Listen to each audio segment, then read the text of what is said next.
ये एक गाथा है एक 1.5 फुटिया मुर्गे द्वारा अपने ही मालिक की जान लेने की। ये चिड़ा जो 2 से 3 साल का बताया जा रहा है, इसने गलती से अपनी मालिक की टांगों के बीच चीरा मार दिया।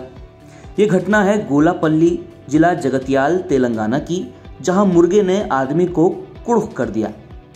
ये लड़ाकू मुर्गा अब पुलिस की गिरफ्त में है और इसकी संभवतः कोर्ट में सुनवाई भी होगी। मुर्गा अब अपने मालिक, सम्मान और नौकरी तीनों से ही हाथ धो चुका है। घटना 22 फरवरी की है, जब चोरी छुपे गोलापल्ली में एक मंदिर के पास मुर्गों की लड़ाई की तैयारी हो रही थी। श्री साथैया, जो मुर्गा लड़ाई के खेल में इलाके के जाने माने कोच थे, उनके लिए यह आम दिन था। वो अपने 1.5 फुट के मुर्गे के पैर में 3 इंच का चक्कू लपेटकर मौके पर पहुंचे। वो अपने मुर्गे को दूसरे मुर्गे का खून बहाने के लिए मैदान में ही रख ही रहे थे कि मुर्गा खुद को छुड़ाने के लिए छटपटाया और इसी क्रम में उसने श्रीमान साथैया के टांगों के बीच इलाके में चीरा मार दिया। गोलापल्ली थाने के सब इंस्पेक्टर जीवन कहते हैं कि साथैया का अति वेग से खून बहने लगा। जब तक उनको अस्पताल ले जाया जाता तब तक उनका बहुत खून बह गया था, जहां पहुंचने पर उनको मृत घोषित कर दिया गया। जीवन मानते हैं कि ये एक ओपन एंड शट केस है। उन्होंने मुर्गे और चाकू को जब्त कर लिया है, साथ ही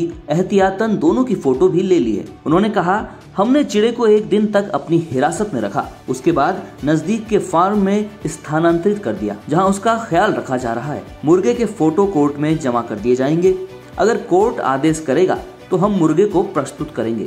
साथैया की 38 वर्षीय बीवी बसंता, जो बीड़ी रोल करके अपना जीवन यापन करती हैं, उन्होंने पुलिस को बताया कि साथैया अक्सर ऐसी लड़ाइयों में अपने मुर्गे के साथ हिस्सा लेते थे। उनकी 2 बेटियों में से बड़ी 16 साल की है और बोल नहीं सकती है, और उन्हीं की 14 वर्षीय छोटी बेटी स्कूल में है। वे सभी टीन सेट के एक कमरे में रहते हैं। साथैया हर मुर्गा लड़ाई में 1,500 से 2,000 कमा लेते थे। पुलिस का कहना है कि जिस मुर्गे ने 45 वर्षीय साथैया की जान ली, उसकी कीमत उनको 10,000 पड़ी थी। प्रत्यक्षदर्शियों ने पुलिस को बताया कि 22 फरवरी को साथैया ने अपने मुर्गे के साथ 5 लड़ाइयाँ जीती थी, जिसके मद में उन्होंने खूब मदिरा भी पी, जिसके कारण अंतगत्वा 4:30 बजे ये घटना हो गई। एक अधिकारी ने कहा कि जिस फार्म मालिक को फिलहाल ये मुर्गा दिया गया है, उनको निर्देशित किया गया है कि उसका अच्छा ख्याल रखा जाए। सर्कल इंस्पेक्टर धर्मपुरी रामेश्वर राव भी लड़ाकू मुर्गों के अच्छे जानकार मालूम पड़े। उन्होंने कहा कि ये चिड़े बहुत नाजुक होते हैं और इनको खास ख्याल की जरूरत होती है।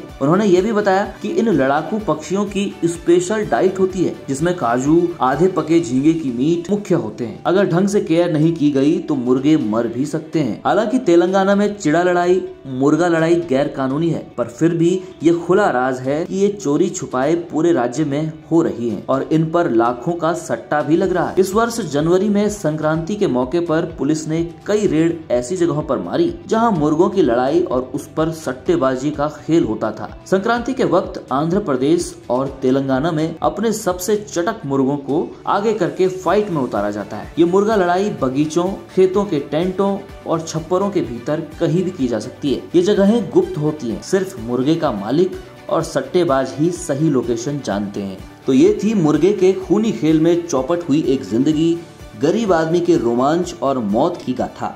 आप देखते रहिए चटक न्यूज।